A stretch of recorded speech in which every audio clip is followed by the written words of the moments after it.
It's not about the traits or descriptions, right? You're trying to get at this internal bias, this attention bias, right?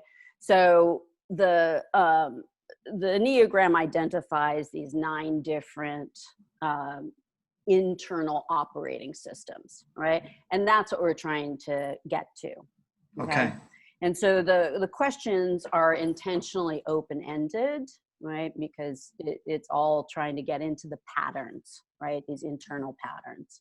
Okay. And so you answer the question however you want to answer them. And if you don't want to answer a question, you don't have to answer it. It's not about any one question. Perfect. Wonderful. Okay. I'm excited. Yeah.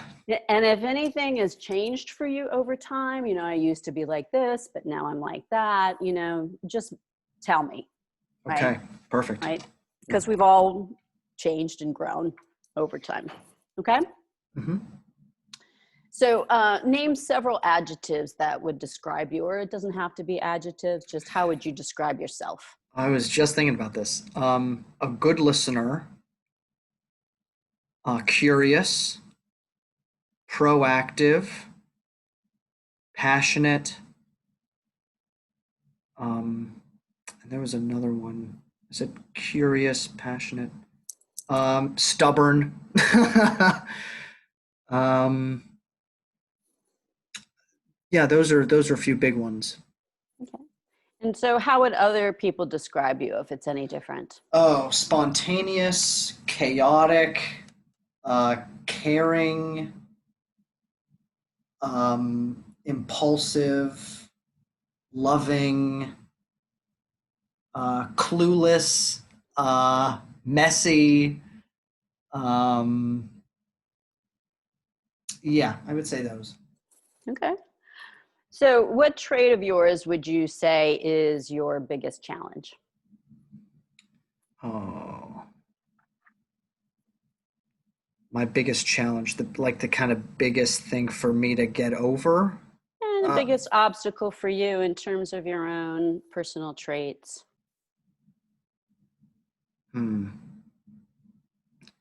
What is my biggest challenge? I would say, I mean, I think I'm pretty fearful, but fearful of what, right? Uh, my biggest challenge, I think messiness. I'm unorganized. I think I could be more organized. I think that's a big thing for me. Is that what you mean by messy? Is that it's about organization? Yes, yes. Yeah, not messy. I feel like I'm a pretty clean person. But messy in terms of like my mind, my thoughts are very all over the place. And if I would be able to organize them in a more succinct way, I think I'd be able to accomplish more of the things that I'd want. And if you could describe, like, metaphorically what your mind is like, how would you describe it? Oh, these are such good questions. Stephanie. Okay. It's kind of like space. Like I have like there's a whole lot of like gaps in between thoughts, but then like there are stars. Like each star is kind of a thought, I guess. So I guess like space, but the stars are bigger. There's less space in between each star. Mm-hmm. But I guess that's kind of how I see it. So it feels big and open and lots of things going on. Yeah. Is that what I'm hearing? Yes. Okay. So what would you say is your greatest strength? Um, my empathy. Um, yeah, my love for people and my love for doing good. Yeah, my like even if I didn't really want to do good, like I'm just driven to do it. It's like it kind of sucks. It's kind of I wish I could be I don't know. I wish I could be worse. You know what I mean? I Yeah. hear you. So,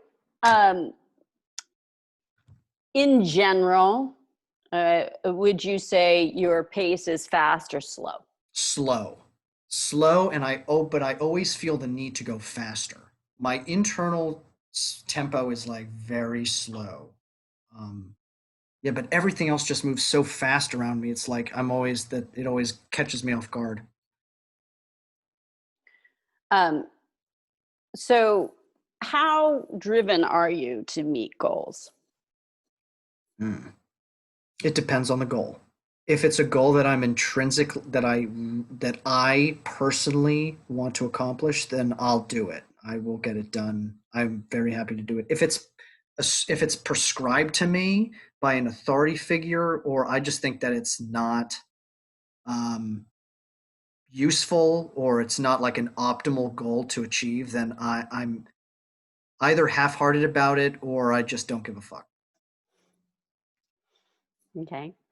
So, how would you, what does success mean to you? Um, Success. Success for me means finding a balance between all the aspects of my life. Um, a balance and contentedness, which is like impossible, but it's cool to strive for. It's that's what I strive for. Okay. Um, what does competition mean to you? Oh, I really, okay. So competition for me is I'm very competitive with myself. And I think other people interpret that as me being competitive with them. And maybe it does influence that. Um, I really don't like competition. Um, that's something that I'm trying to actually like figure out how to let go in myself. And I really love cooperation, cooperative games, cooperating in terms of um, like either ensemble work because I'm an actor, either ensemble work or like in a I'm also very interested in like organizing things, and so like organizing groups and cooperation is kind of always how I try to gear things I try to gear things away from a competitive mindset and into a cooperative one. So, what don't you like about competition?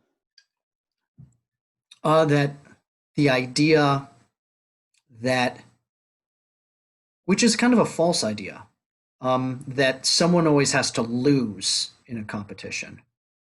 It's not necessarily true, but I think it's the idea of competition that I don't like, and more because like to be competitive with oneself is like to become better. Um, um, it doesn't necessarily mean people have to lose, but I guess I don't like the idea of people losing. Hmm. So, when failure has come up in your life, how do you tend to deal with it? Badly. I am really hard on myself. I always think about what I could do differently. Um, I, probably it that probably inhibits me more too. Um, so it usually is kind of a downward spiral. Um, if it's something that I really care about, that I committed to 100%. If I fail with something that I commit to 100%, that's how I feel. But I don't commit to many things at 100%. Um, and because of that, whenever I fail at things that I don't commit to fully, I don't feel as bad. So that's kind of how I deal with that. Okay. Um, what is it more important for you? Is it more important to you to be right or effective, and why? That's a killer one. Right or effective? Um, I would prefer to be right first and then achieve a minimal amount of effect rather than affecting things in a way that's not fully right. You know what I mean by that? Mm-hmm. Yeah. So right first and then effectiveness. Okay. Um, so when you're starting something new, how important is it for you to be really well prepared or know all the information before you start? It That's 50-50. Um, I think a lot of getting into something right away is like jumping in before you're ready. I think that I for me that's really important. But I do a lot of research, so I'm kind of split on that one. Um, things I really care about, I research a lot first. Um, yeah, I research a lot, and then I'm like, okay, I'm just gonna do it, and I act before I'm ready. So so it's both. It really is both. Yeah. Mm-hmm. Um, so if you could describe your decision-making process, how would you describe it? Methodical, slow and methodical. And would you say that you use your head, heart, or body more in making a decision? Heart first, body. Interesting. I think, huh, yeah, that's interesting. I would group heart and body together. Um, yeah, so heart slash body and then mind. Okay. And why would you not use your mind? Because I think that human beings are, I think we are led by our emotions first, like regardless of what we think. So it's not really my choice that I choose my head, my body first. It just is how it works. That's just how it works. Okay. Um, how easy is it for you to trust other people? It's not easy. Um, they have to prove it. They have to prove themselves to me uh, first. Okay. And how easy is it for you to trust yourself? I have to prove things to myself first before I can trust myself, really. And how do you do that? Ah, establish good habits. Um, Remain consistent with those habits for a long period of time. And also following. Um, so those things, but then most importantly, um, when I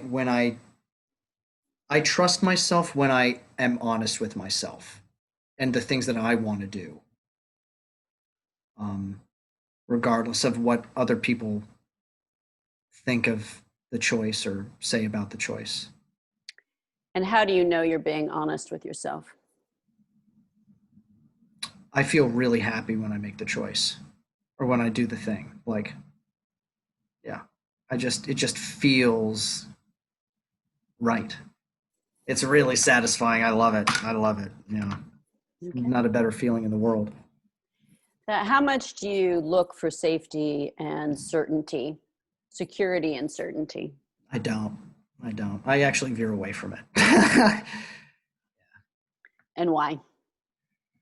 Because I think safety and security, I equate those with fear, actually. That that to grow and to that the world and everything is changing constantly, and that to stay safe or secure is to remain ignorant of that fact. And I always want to continue to be as real with myself and the world as possible. And so I just move with the flow, and that's like the antithesis of safety. And have you always been like that? I think so. Yeah. Yeah. I don't think that I think that yes, but I wouldn't have been able to articulate it that way until recently. Hmm. And what do you mean by moving with the flow? That oh, a lot of different things.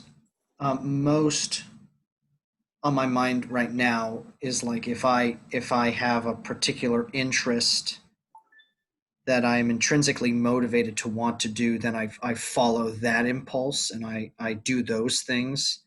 Like if I have like a really good friend and I'm like, oh, you know what? I actually don't really like. I want to do this instead of like. Usually, I talk to this friend. Well, but I don't really want to do that right now. I really want to do this activity. I'll do that activity without really even thinking about it. I will just do the thing that I want to do. Um, what was the question again? I was I'm just asking. talking now. I was asking about flow. Yeah, there you go. Well, there's the flow. Got it. So you talked about being a fearful person. So what triggers fear for you?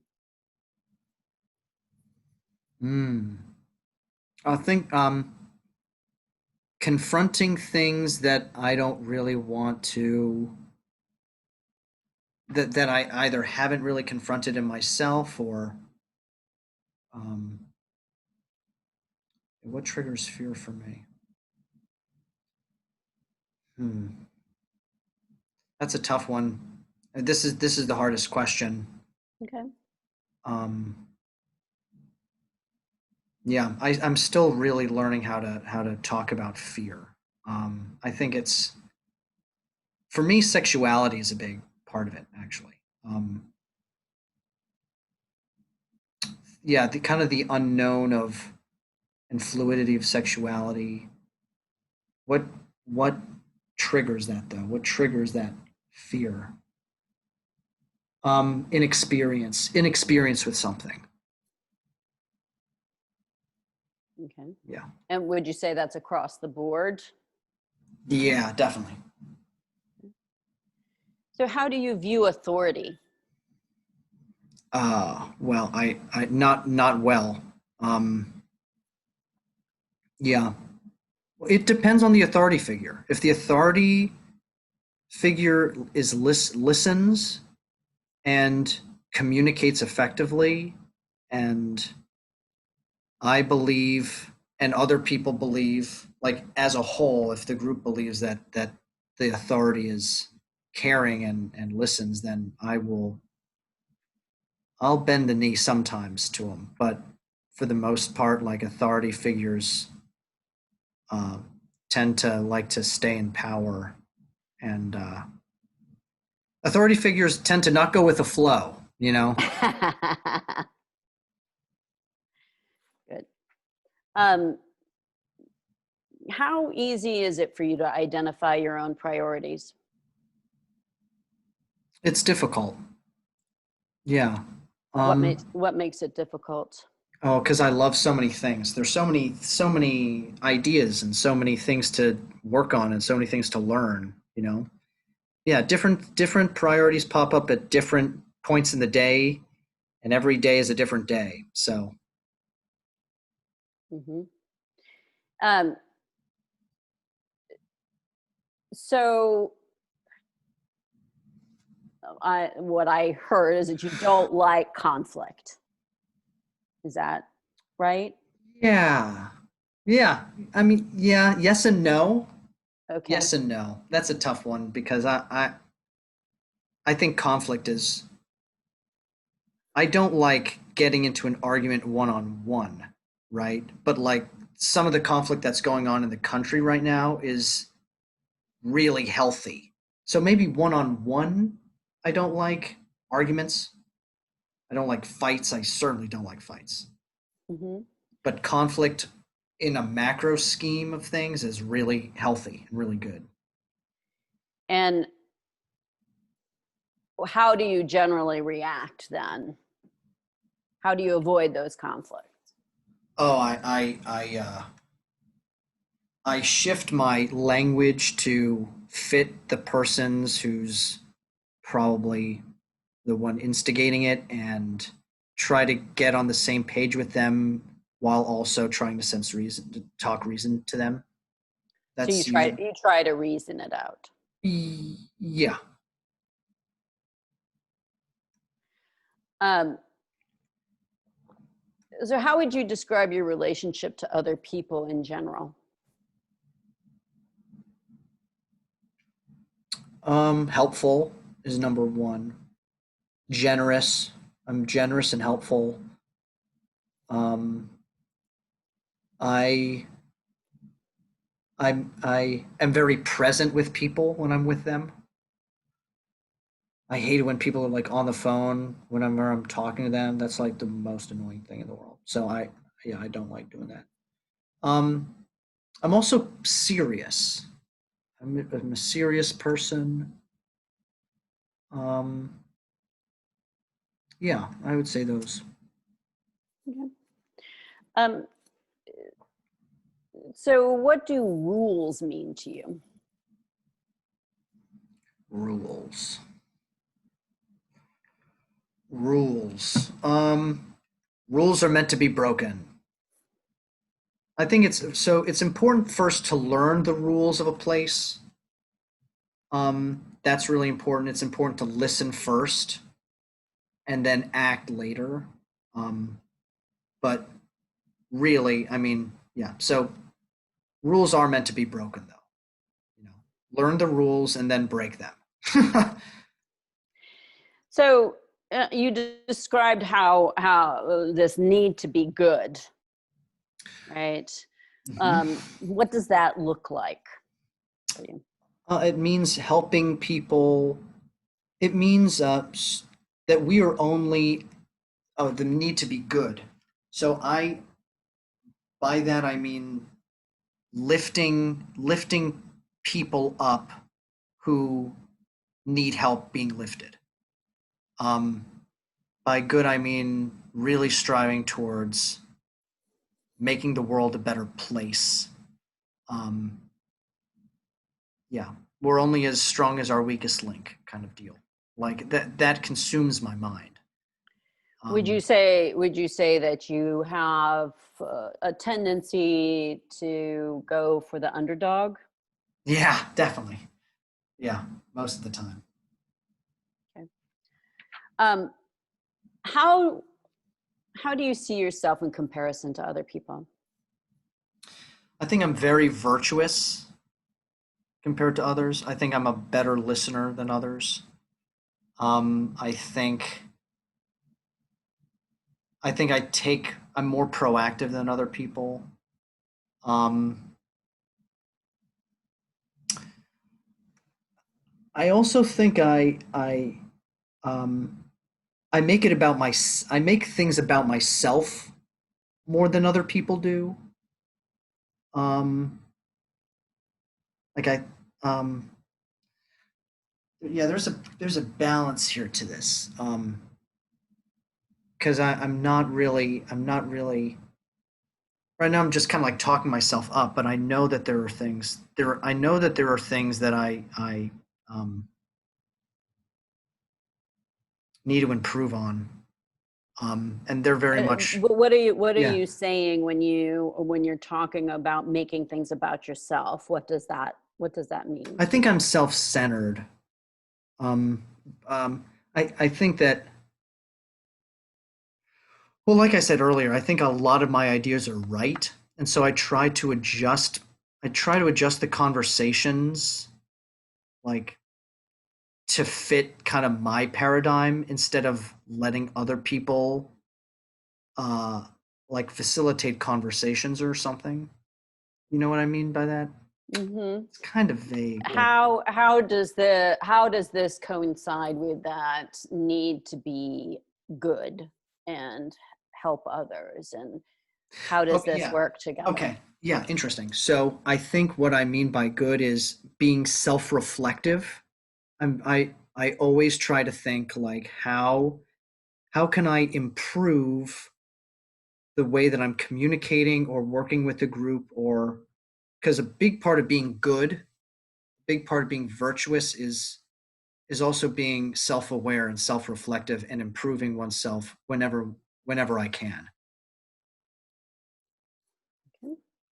Um, what what role do emotions play in your life? You talked about being passionate, Yeah. um, and so what does that look like for you? What role do emotions play for you?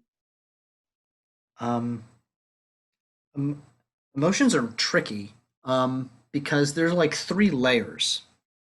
There's kind of the like you're watching a movie, like I'm watching a movie and I something triggers and I get very emotional, right?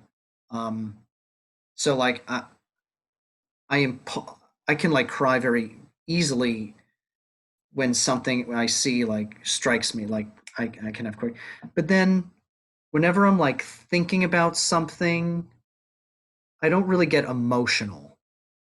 There's kind of a numbness there, and I think so that's layer 2, and then I think deep down there's a lot of I think why there's numbness is because there's very intense emotion that I just haven't been able to process from early on in life and from high school and from um, so there are three levels, and I think I'm very emotionally intelligent. I think I theoretically get my feelings, but I have a hard time practically experiencing deep emotion.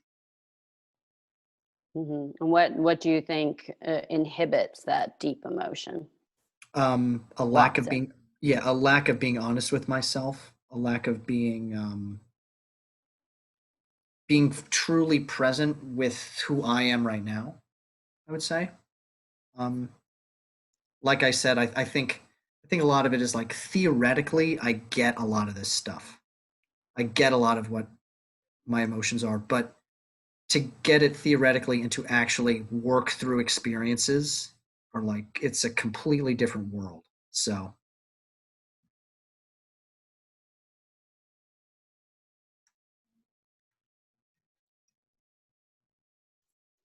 oh, I think you oh sorry, I think you froze a little bit here.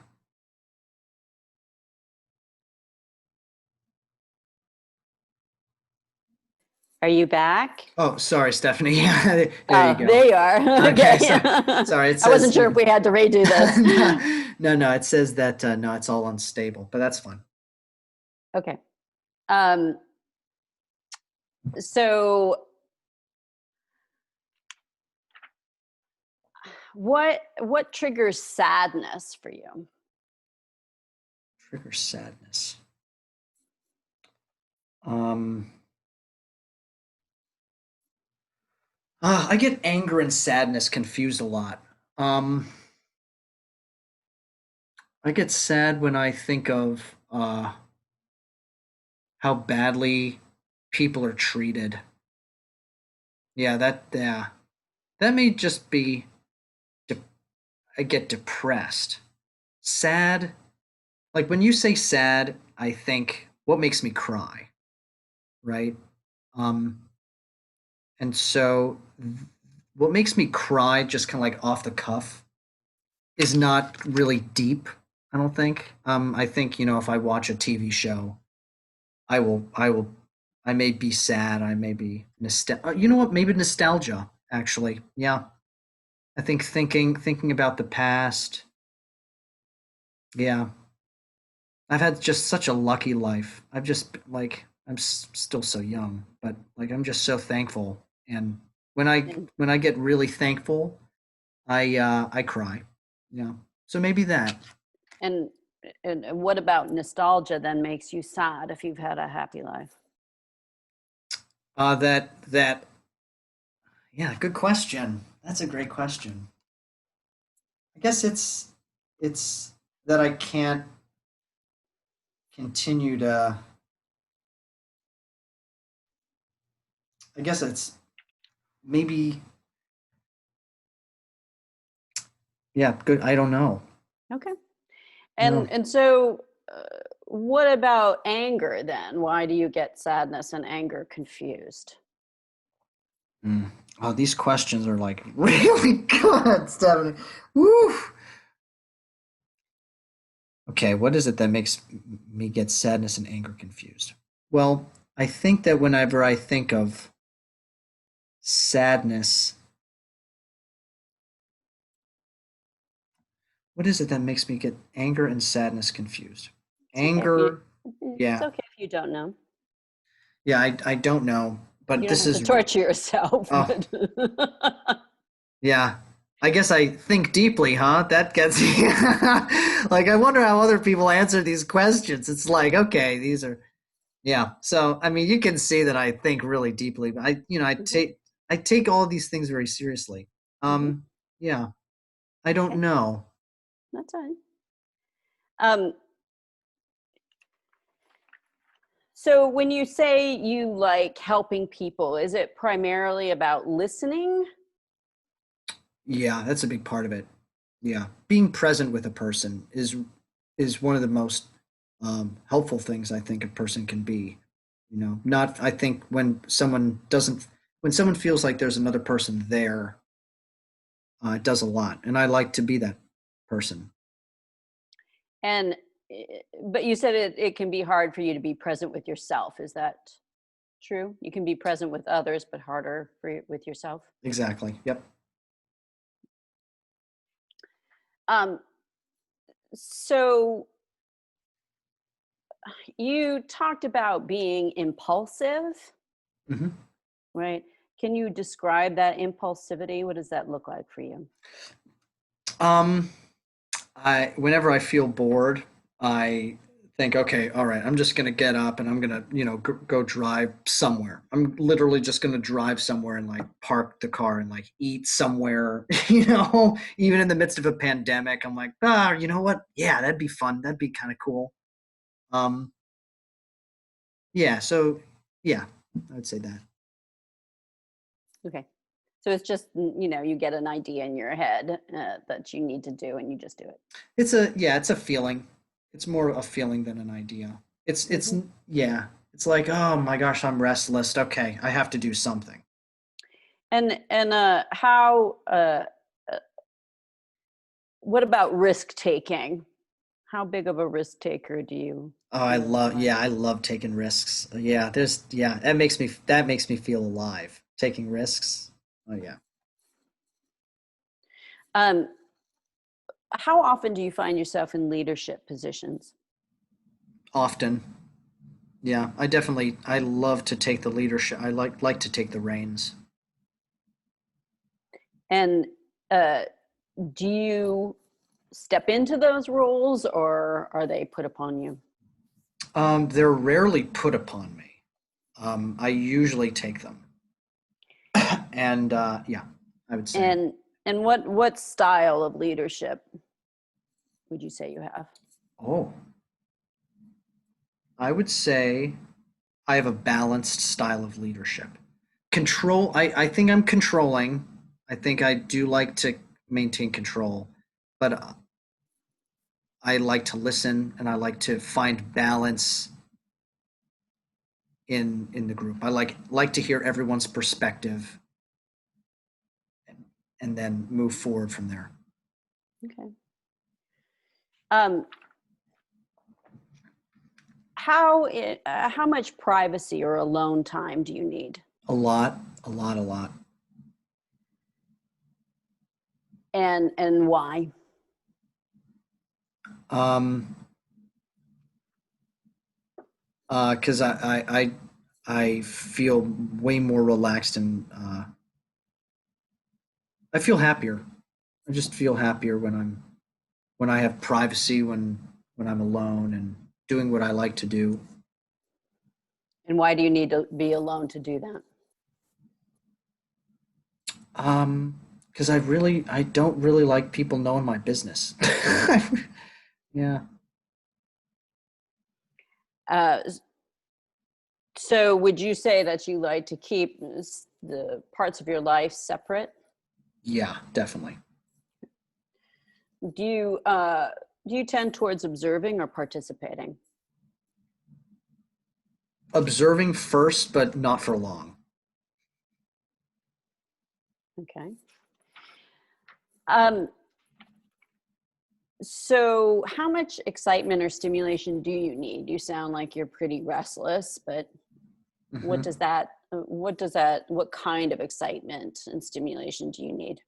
Uh, um, it depends. I mean, I have a lot, I love to read. I love to watch TV. But really even though I really love privacy and time alone, I really like to socialize. I have a really very healthy, uh, expansive social life. I've got, I keep in touch with a lot of people. So, Even though you like a lot of alone time. yeah, yeah, exactly. Yeah, that's the balance. That's the ultimate balance. It's like Okay, you talk a lot about balance. What does that mean to you? it means good question. I'm trying to figure it out. It means like not being satisfied with whatever you have at any given moment. Is what it means. Yeah, actually, that's the answer. Okay. Uh, one last question. So what does actually two? I'll ask you two more. So what does freedom mean to you? It's huge. Um, Freedom means the ability to say what you want. Um, it it means it also means that there's like if an authority figure allows for people under them to have freedom, then that creates trust. So there's a lot of it freedom is really healthy. The more freedom we have, the healthier we are. Okay. And would other people say that you are negative, positive, or realistic? Positive. And has that always been true? Yeah. Okay. So, so you just that is that all you really know about the Enneagram, the test? I know. I know that there are 9 different types. I know that there are wings, but I don't understand the wings. I tested I think as an 8 and a 3. The achiever was one that I got, and then 8 was the other one. Um, yeah. Hmm. And um, well, actually, can you pull up an Enneagram symbol? Are you Uh, able to do that? yeah. A Just the symbol. just the symbol. It should be a circle with lines through it,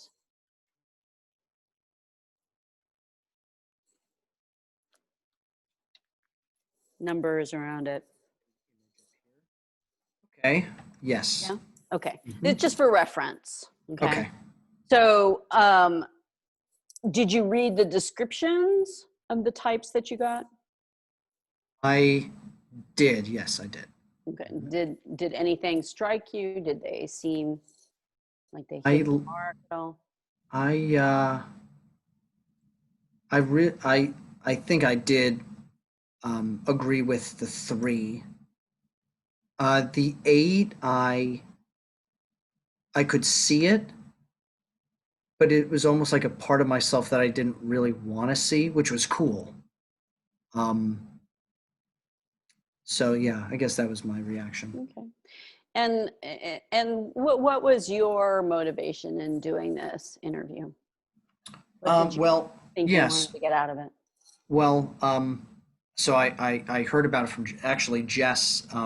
It was funny because uh, the day before Jess texted me, I took the 16 personalities test and got like 51%, 51% introvert and like 51% judging, I think. So I could have been like any of the diplomat things, which was kind of vague. And I mean, I'm always looking to learn more about myself and become more self-reflective, and so, I mean, Okay. I thought, why not? Okay. And, yeah, and I thank Jess too for. Okay. This is the way I always preface it. Okay. That the Enneagram is a dynamic system uh, to understand yourself and other people. All right. And it has a lot of different levels to it. Okay. What people tend to know about the Enneagram, where they tend to enter into it, is in the psychological level. Right. And that in and of itself has a lot of information. Okay. But just know that it is a richer, deeper system than that. Okay. So if you actually, studied it, you would see the wholeness of it. Okay. Does that make sense? Yeah.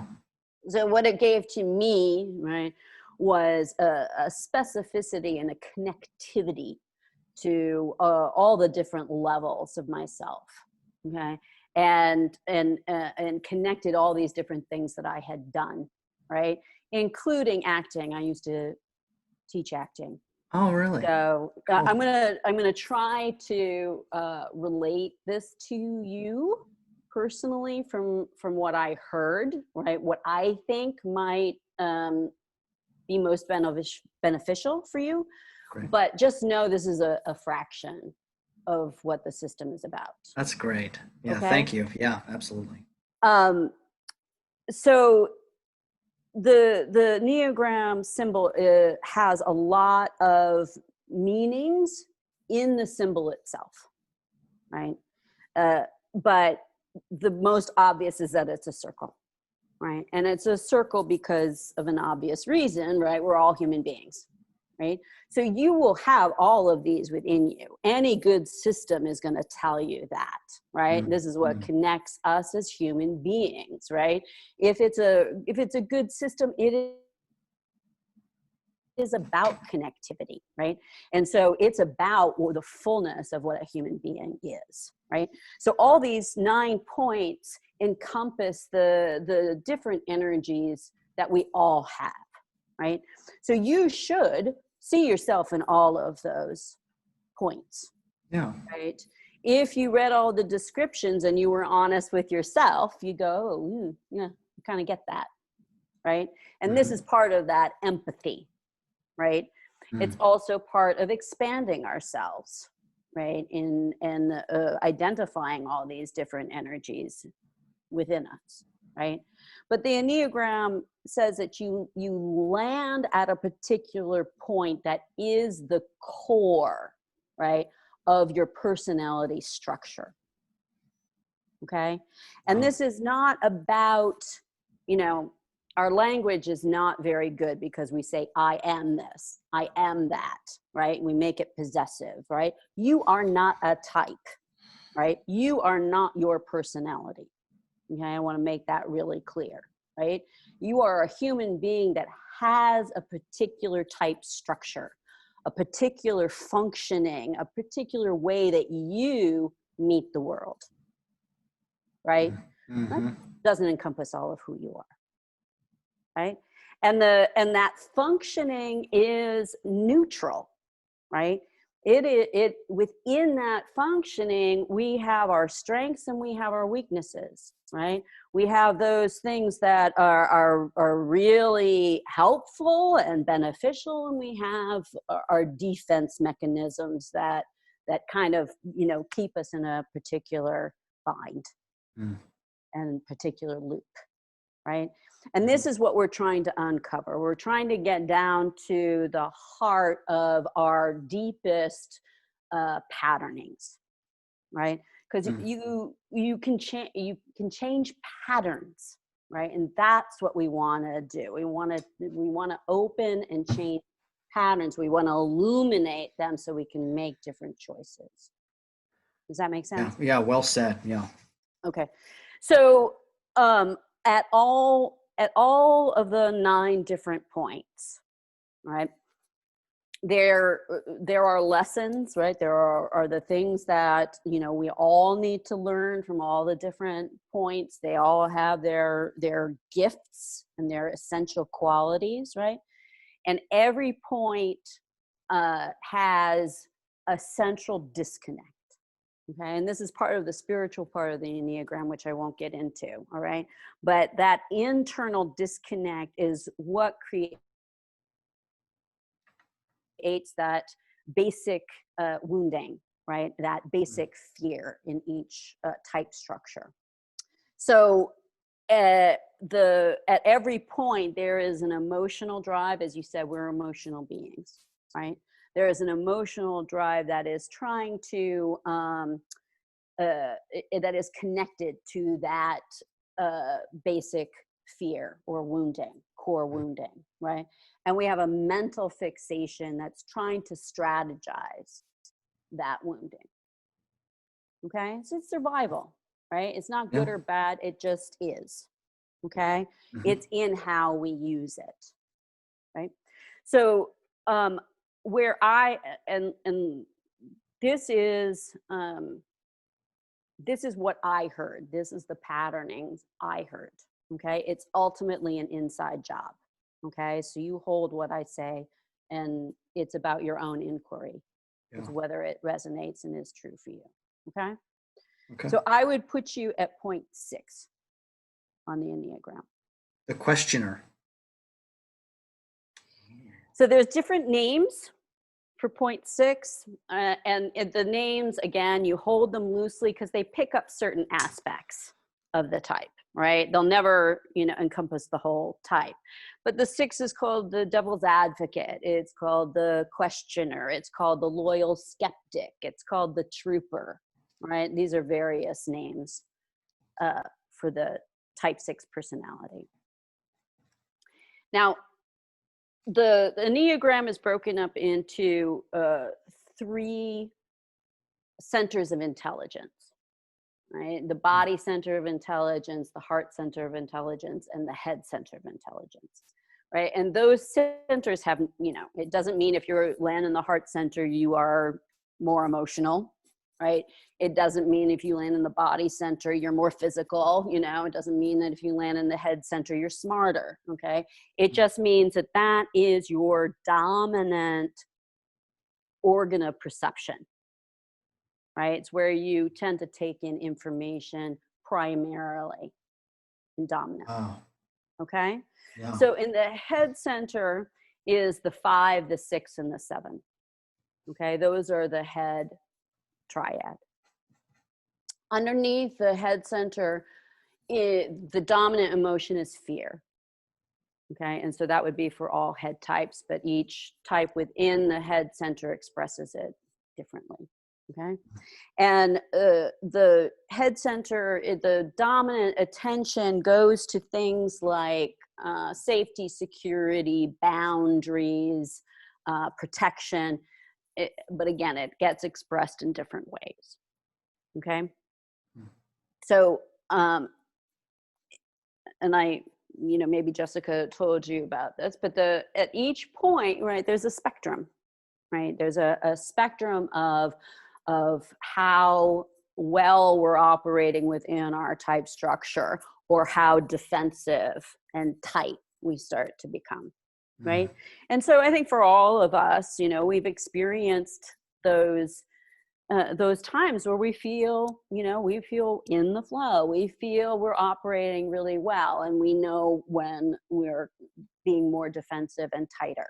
Okay, and the Enneagram is trying to illuminate those wake-up calls, right, for when we are leaning too much into our type structure, where we're holding it too tightly, as opposed to giving it space and room, right, to breathe. So so the spectrum, from healthy to unhealthy, we'll call it that, okay, is for the type 6, right? When the type 6 is operating well, and I'm saying we because I land here too, right? When we're operating well, we can our gifts are in things like being able to see down the road, right, and see where things could become a problem, right? The Mm. obstacles that might come up, right? There are we see different sides of things, right? So we can see that we're always trying to figure this out from whatever angle. If I step over here, what's it going to look like? If I step over here, what's it going to look like? All right. Mm. Have are very good listeners and communicators, right? They have a particular gift towards that, right? We see people's potential, right? We see how things fit, right? A lot of sixes are in that design, right? The diplomat thing, right, Mm. becomes because we can see different sides, Mm. right? And we're always trying to look up from those different angles, right? The sixes are intuitive, right? And this is what you are describing a lot in terms of when you just know, right? And just do it because you know it's right. Mhm. It feels it. You feel it, right? That's that Mhm. intuition, right? And the Mm. reason everybody needs their intuition, right? But 6 and point 9 uh, have to operate from their intuition, right? Because 6 is in their mental fixation, it's very problematic, right? Because for the 6s, their core disconnect is from trust and faith and guidance, right? So for 6s, we're always looking for that outside of ourselves, right? Mm. There is a searching, seeking quality to most 6s, questioning, right? Because they're looking for answers. Who's going to guide me? Who knows, right? Who can I trust, right? There's all this internal equation, right? So the emotional drive connected to that is referred to as angst, right? It's more than just fear. Everybody has fear, but it is almost like an existential dread. Yeah. Well. Because for 6s, that mechanism of fight, flight, freeze, right, just runs higher in those of us who land at point 6, right? Mm. And because of that, right, and because of that searching, seeking, right, but the questioning mind, the ambivalence, the doubt, right, that is the mental fixation, is constantly going, well, I want you to have the answers, but I don't know if you do, right? I want your guidance, but I don't know if I can trust you, right? Mm. And so if for 6s, there's a lot of that, I want to go, but no, right? And so, uh, so 6s, manage that in different ways, which then makes 6s extra complicated, because you can almost say the exact opposite of almost anything for 6s, right? Because they're paradoxical. They're ultra paradoxical. Because Hmm. in trying to manage this internal skepticism and doubt and questioning and wanting answers and looking for guidance but not finding it, 6s will either will go on a spectrum of phobic to counterphobic Hmm. in dealing with it. Okay, so if 6s are more on the phobic side, they'll look to other people for answers and just decide that's it, right? Because they don't want to live in that uncertainty, right? So they can become real followers, right? Hmm.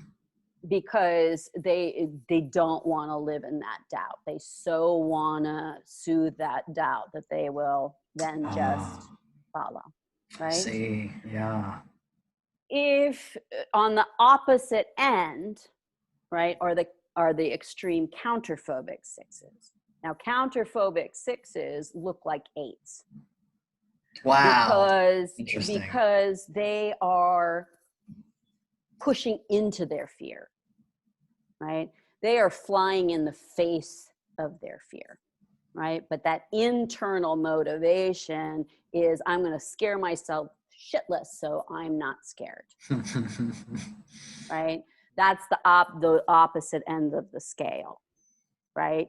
And so if a 6 is really counterphobic, they themselves might not even know they're afraid, and they'll look very fearless, Yeah. right? Which is why you cannot tell somebody's type by their presentation, right? Yeah, that's You right. have to know what's going on internally, okay? Because counterphobic 6s will not tell you they have fear. They'll look like they're, really big risk takers and jump out of airplanes and all that kind of stuff, right? But that's not what their internal motivation is. Okay. Oh, that is great. Yeah. Most people who land at this space kind of toggle, you kind of do some things more counterphobic, some things less. Right. And so it's kind of back and forth, toe in the water, jump in, toe in the water, jump in, it's like that kind of stuff. Right. Yeah. So it depends on, and that phrase, it depends, right, is a big 6 phrase, right? It depends. Give me the context. Give me the situation. Well, I don't know. What's the context here, right? And I'll Right, tell right. you what I do, right? So that seeing that sense I of see. context, right, is a really important thing for 6s, and it's also, again, their great gift. So, 6, all the types have a range of presentation, right? But 6s especially, right? Because of this phobic to counterphobic thing. And, people go, what? You're a 6? What? And they can't believe it. But, that's being very limited into what that type 6 personality is doing, right?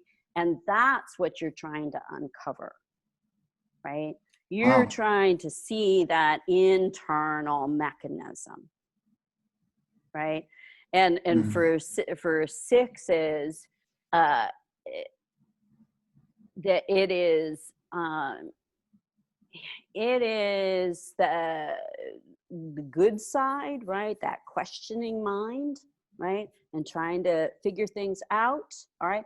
But that mind, right, will be, I describe mine like a ping pong match, right? My uncle, who's also a 6, describes his like a pinball machine, Hmm. right? Where it's like pinging all over the place. And that's the kind of mind, when you say disorganized and messy, right? It just feels like, and then you have to anchor it. Right. Yeah.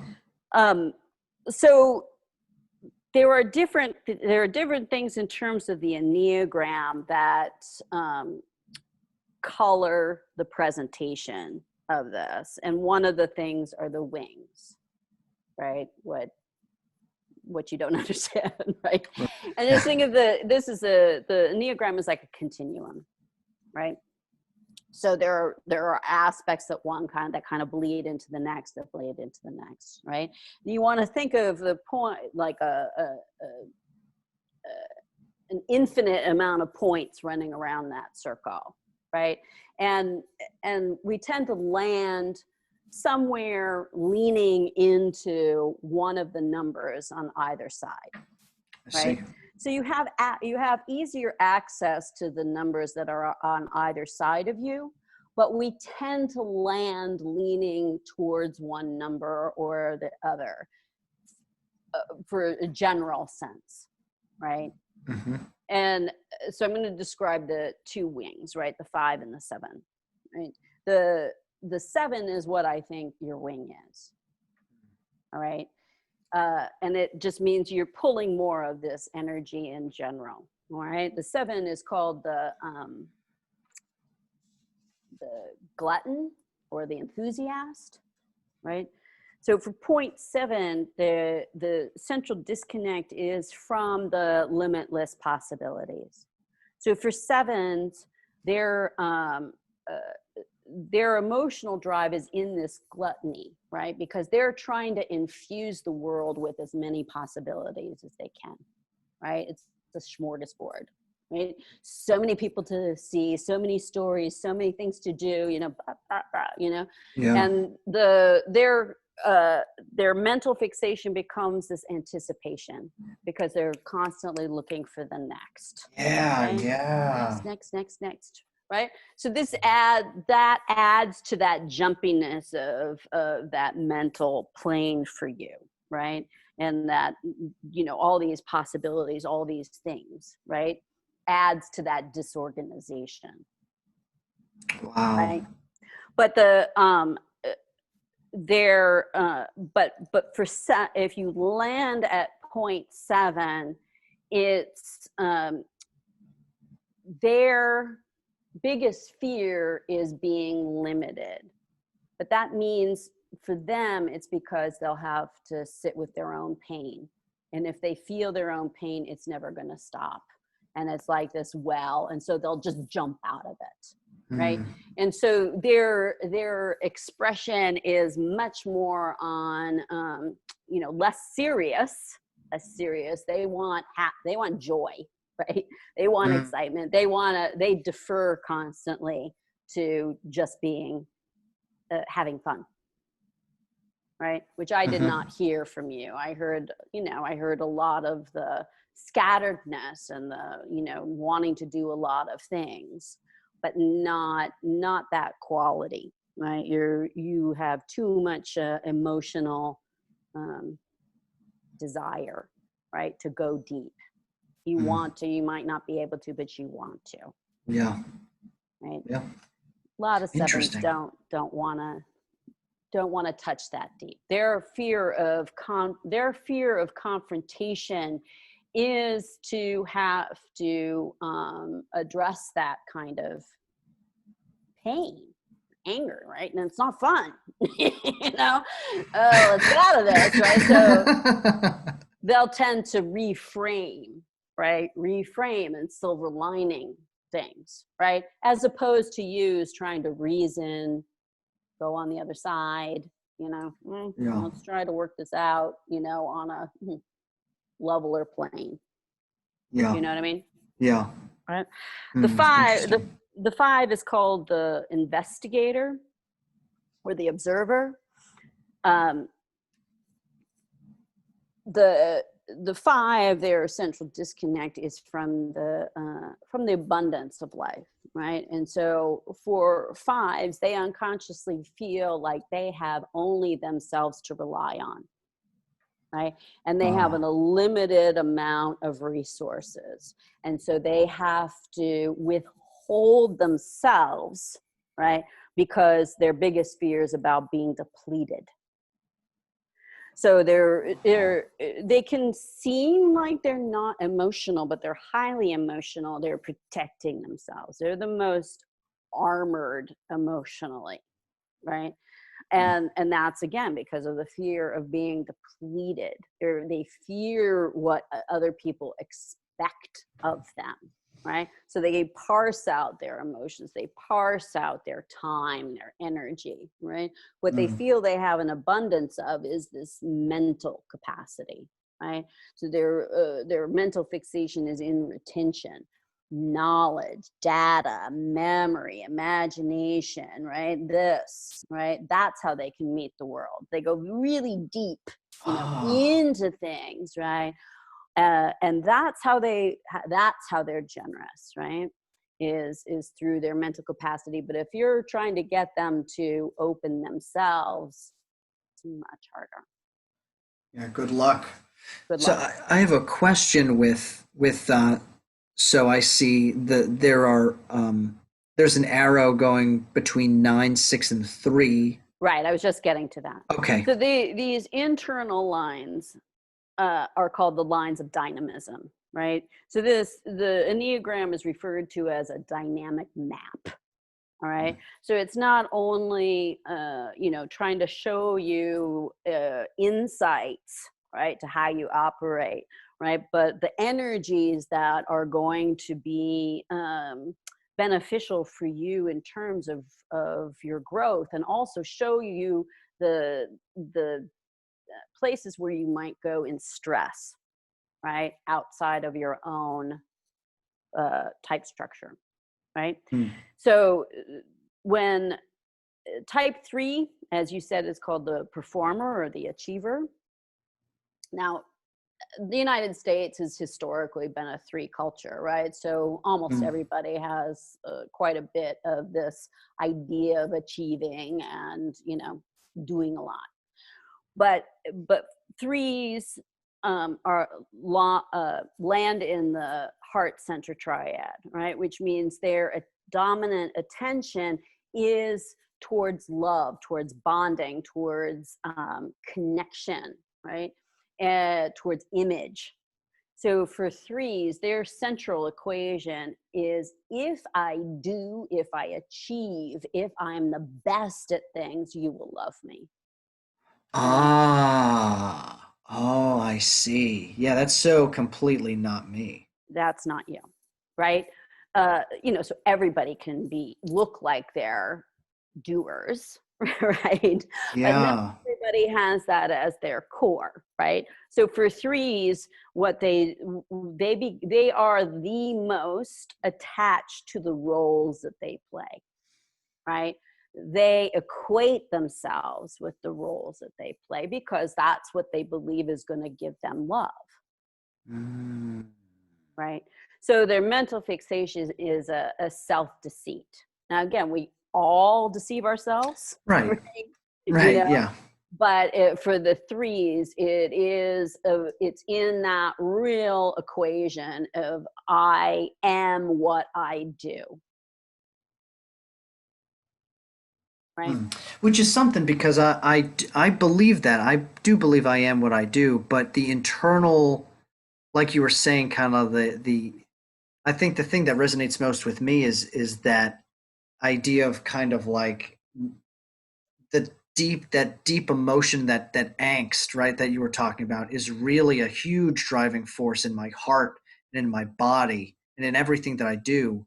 Whereas the performer, like, having to, yeah, performing roles and accomplishing things are really important, but it isn't like my life force, you know? It's not in that core place. Like I said, we all identify with that. Right, right.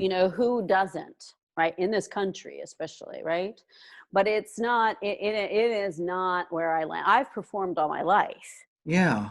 right? But that is never, I've never equated myself with the roles that I've played, right? It's never been that core driving place, like you said. Right. The uh, so so when sixes go to 3 in stress, they go to the low side of 3, which would look something like, a kind of hyper doing, right? Mm.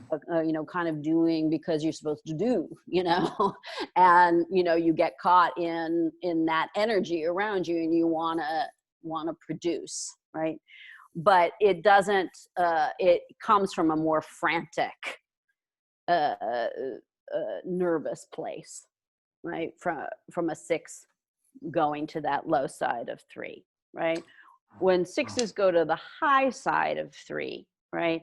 The high sixes can, and I should probably, well, I'll think about it anyway. But the high side of 3 becomes that the value and the meaning of what you do, right? Mm, mm, And being allowing yourself to be seen, right? Mm, but for that unique person you are and the meaning that you can express, mm, right? mhm. So for 6 going to 9 is the 9 is called the peacemaker, right, or the mediator.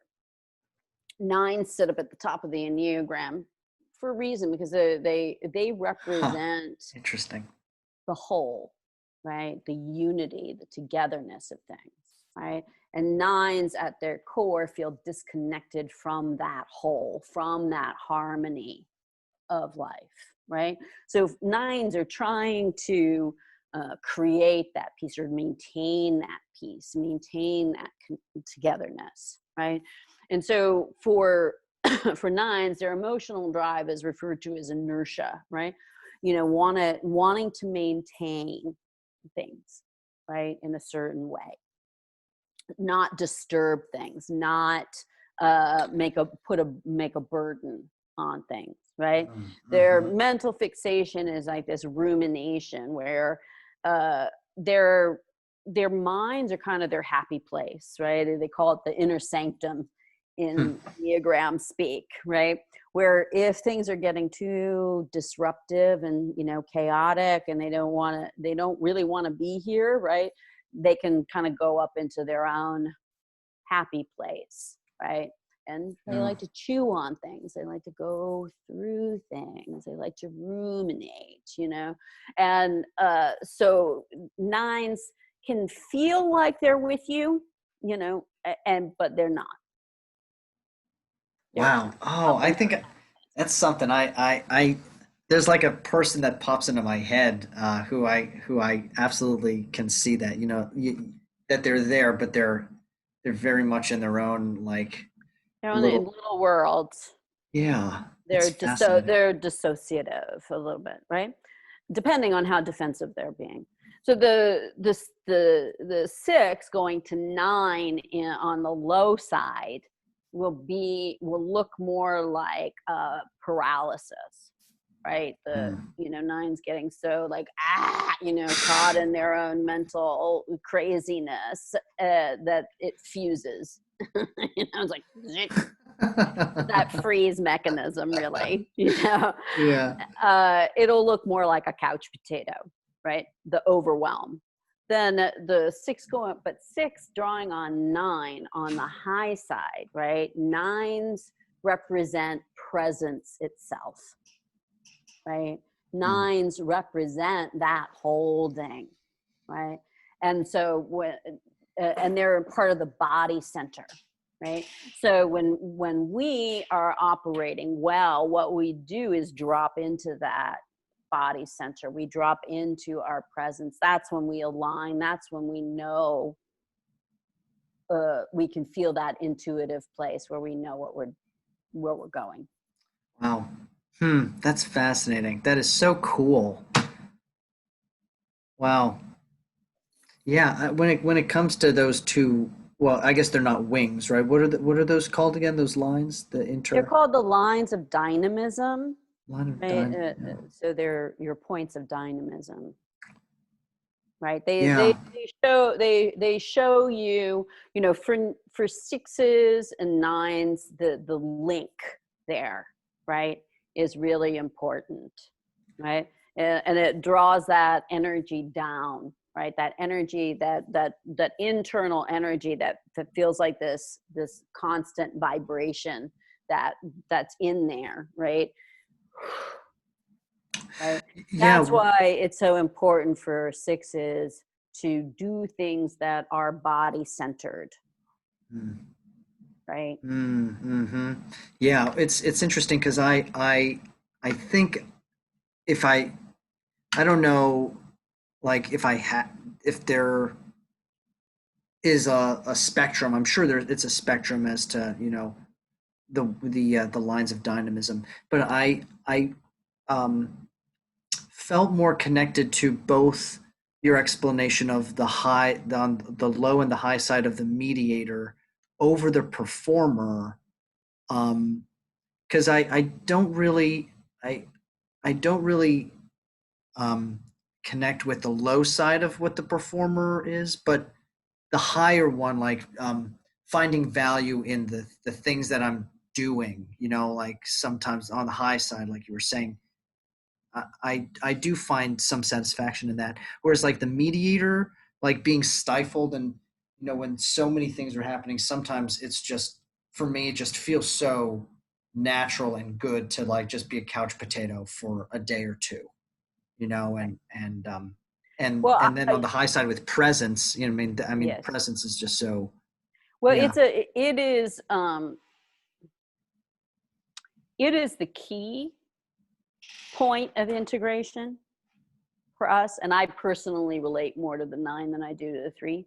But I can see at different times in my life where I've gone to the low and the high side of 3. But there is no true integration without integrating both.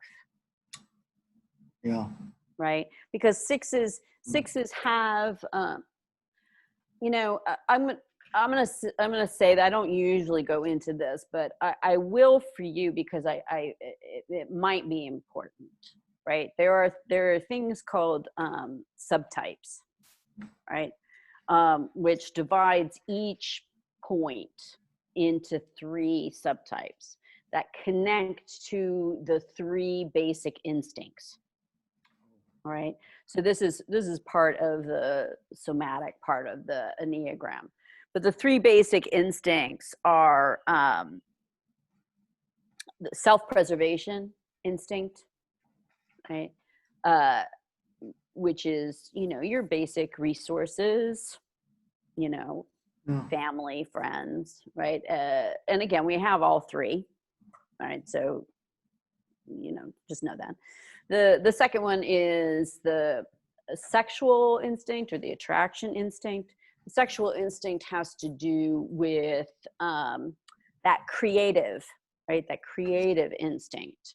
The instinct that is about risk taking. It pulls you out of your comfort zone, right? It makes you go out into the world. It's you want to, you get attracted to things. You want things to be attracted to you, right? It's this union kind of quality, right? And that merging kind of quality, right? So, and the last one is the social instinct, right? The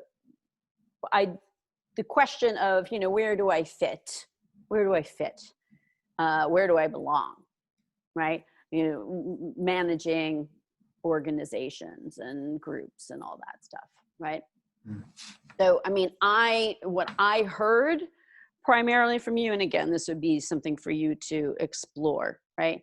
Is the sexual instinct as the dominant one, right? Because of that pull, right, that you have towards that risk taking, towards really doing what you want to do, right? You have more a firm need, right, to create, right? So that's what kind of counters it. It goes counter to the type structure of a 6, which is about safety and security and certainty, right? But that sexual instinct is pushing against that, wanting to take risks, wanting to get out there, wanting to be seen, right? So it's it's what they call the counter type. Interesting. Is that in terms of like the phobic and counterphobic? You were mentioning that like that it's very dynamic. Like it seems like phobic for some things and then counterphobic for another, or But did you get a kind of sense of I'm just trying to figure out like maybe a blind spot that I have as to things that or if I veer more of like as a phobic or counterphobic 6. Well, I heard more counterphobia. right? I heard Hmm. more, which is the is usually connected to that dominant sexual instinct. Yeah, which is exactly, yeah, kind of bringing it back to that instinct. Yeah. Wow. This is like so interesting. What a cool thing be a to be a teacher in, or how do you how do you describe yourself and what you do? Well, what I'm doing is working on going into coaching, right, with using the Enneagram. So I think it's an incredible tool uh, for people. Um, I think knowing your type structure, I think well, at least for me, my mother got into it 25 years ago. Ooh, was it that long ago?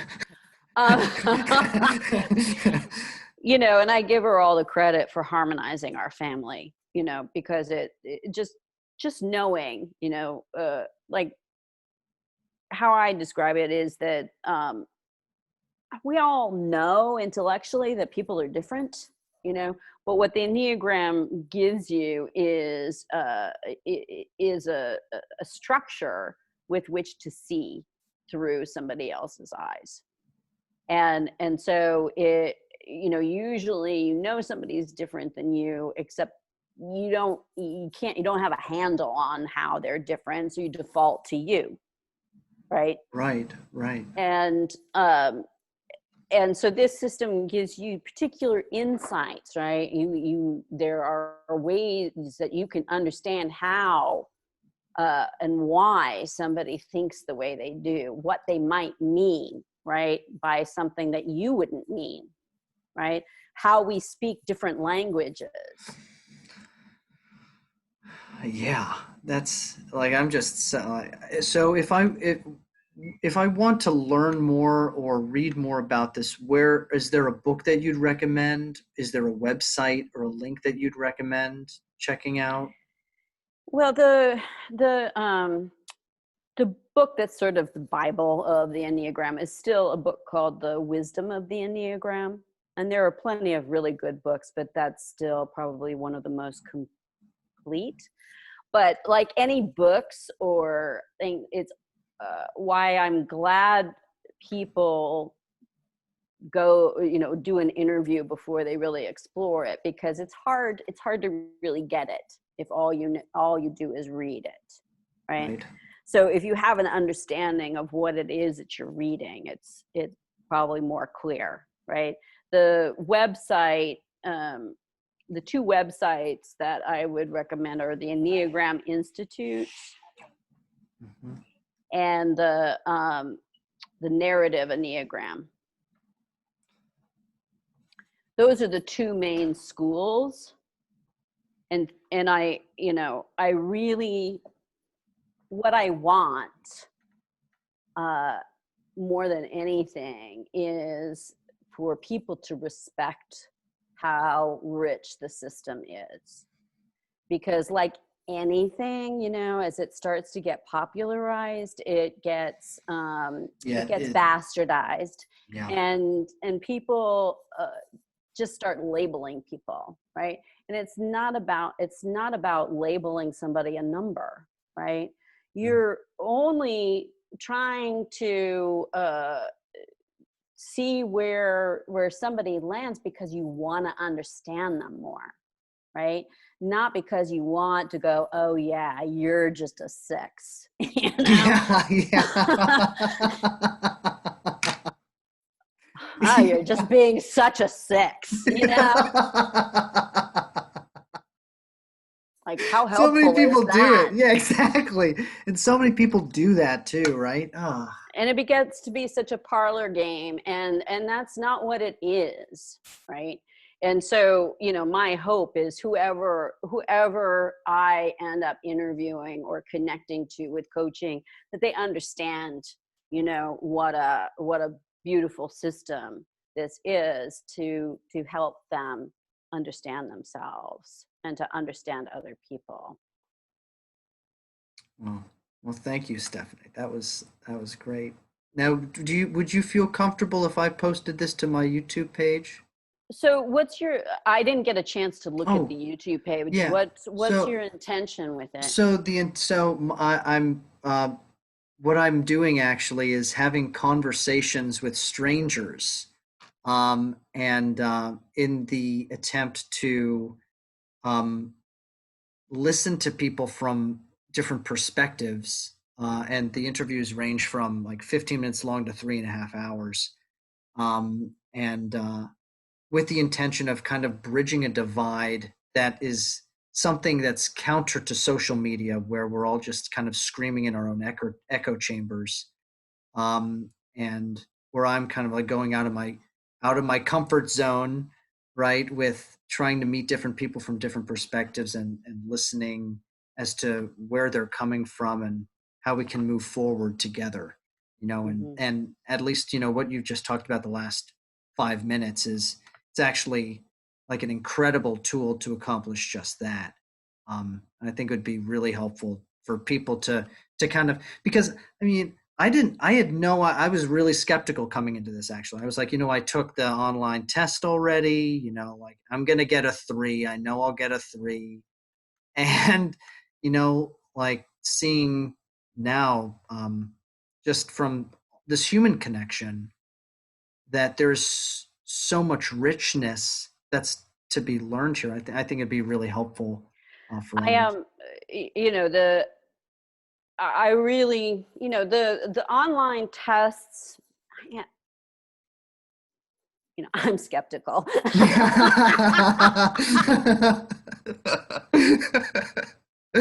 Yeah. I don't think they're all that helpful, frankly, because even if they do, pinpoint people accurately, I don't think it gives people an information of why. Mm. And it's the why that's important. And I'm not trying to tell you, I know that you land there. I'm trying to give you what I heard Right. and for you to It's like a explore yourself. reflection. Exactly. And it's about inquiry, right? The Enneagram is at its heart about inquiry, and it gives you a structure with which to inquire. And which is why it's an incredible tool. They use it in a lot of different ways, right? They use it in businesses, they use it in prisons, they use it in uh, coaching, spiritual directing. I mean, all kinds of things, right? Because Mm. it's this it's this neutral tool, right, with which to step into somebody else's viewpoint and ask questions. And that's where it is incredibly beautiful tool of empathy, right? And that's how I want it expressed. If you're going to use this, right, that's how I want it done. That's the intention behind it. So that's my concern, right? That I don't Yeah. want it used in some superficial way. What I do is I don't have any editing material on my computer. So I will literally just upload the conversation as a it's just going to be a primary source, and people will be listening and hear exactly what you just said, and so they'll know that's my intention.